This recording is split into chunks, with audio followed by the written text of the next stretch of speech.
everybody. Welcome to PHYST. Pastor, have you seen this? A production of Allen Creek Community Church. I am your host, Rick Thiessen. I'm one of the pastors of Allen Creek.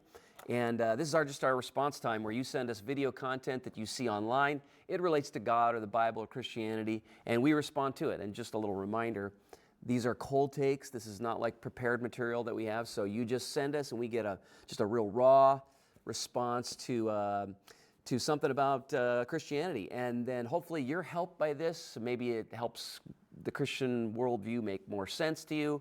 And maybe a response to some of the pushback that we get from Christianity around there. So without further ado, let's watch this. And if you have something you want to send it to social@ac3.org. So here we go. This looks terrifying. Is your toddler showing signs of clairvoyance? Oh my goodness. Satan's Park has the answer. Our crystal ball Satan's class. Park? Our Head Witch teachers are all level 2 certified in divination.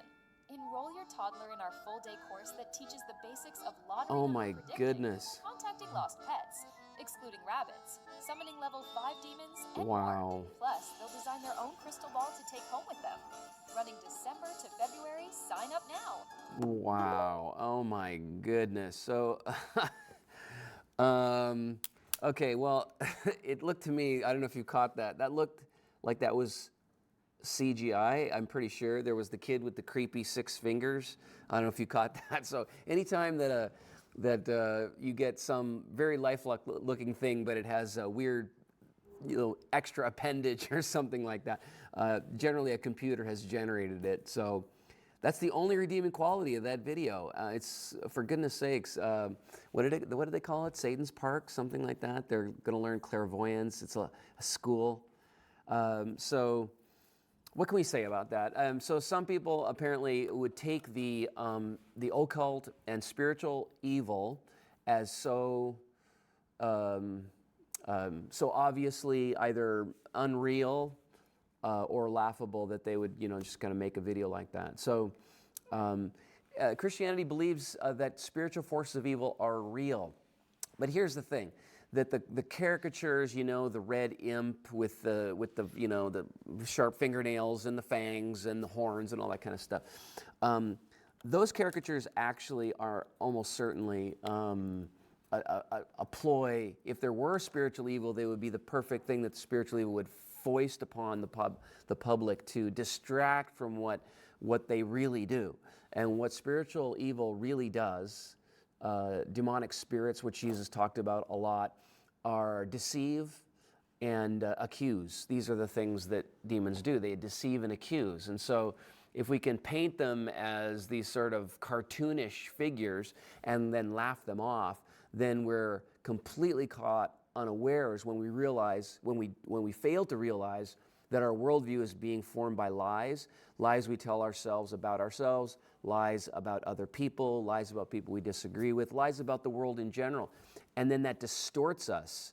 And Scott Peck talked about this, People of the Lie. He said that fascinating book, a kind of a seminal book about a psychologist who came to believe in spiritual evil, not because of the occult, but because of how people would distort their lives based on lies. So if you want to, sort of go along thinking that the devil runs around like a red imp in tights with a forked tail, that is going to perfectly distract you from the actual program of spiritual evil, which is much smarter than that and would destroy your life by having you accuse yourself, having you believe things that are false about yourself, and draw you down into rebellion against God. So yeah, spiritual evil, like evil itself, just think about it. No one's really tempted into wanting to become a serial murderer and stuff like that. There are serial murderers, but that's not the general temptation. It begins the way it begins in Eden, and that's why Eden is such a seminal story for the Christian worldview. It begins in wanting to do something good a bad way.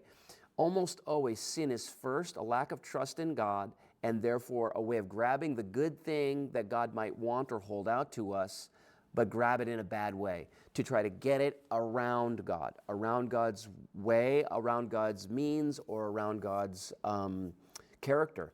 So that's what sin is. And so if we descend into these sorts of cartoons, and then we can say, how unreal, and let's imagine a satanic school for children, then we've perfectly blinded ourselves to what's actually going on and how spiritual evil actually works in our life. That's my take. So there you go. So that's my take. If you have something else you'd like us to respond to, please do send it to social@ac3.org, and stop sending your kids to the school for clairvoyance. It's bad.